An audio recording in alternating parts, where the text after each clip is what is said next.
আপনাদের জন্য এবং আমাদের জন্য এবং জাতির জন্য একটা সুখবর আছে। প্রথমত হলো আসাদুজ্জামান নূরের 2টা মামলায় জামিন অ্যাবসলিউট করছেন এবং আমার মনে হয় এখন আর এতে বাধা হবে না, অন্য অন্য মামলা যেগুলো আছে সেই জন্য।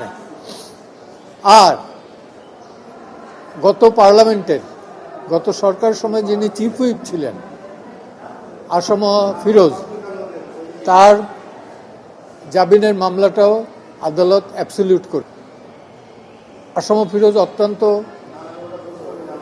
অসুস্থ, আমরা আশা করব যে শীঘ্রই আজকালকের ভেতরে তিনি মুক্তি পাবেন এবং পরিবারের কাছে ফিরে যাবেন এবং সুচিকিৎসা পাবেন, এটুকুই।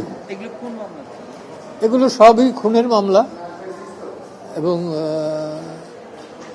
200-500 লোক আছে, এর সাথে আরও লোক আছে। এই স্পেসিফিক এদের অ্যাগেনস্টে কোনো এলিগেশন নাই। আর আসম ফিরোজের যেটা, সেটা ডকুমেন্টস আমাদের কাছে ছিল, কল রেকর্ড। সে ঘটনার দিন ঢাকাতেই ছিল না, ছিল তার এরিয়া বাউফলে, তারপরও দিয়ে দিছে। এই আর কি।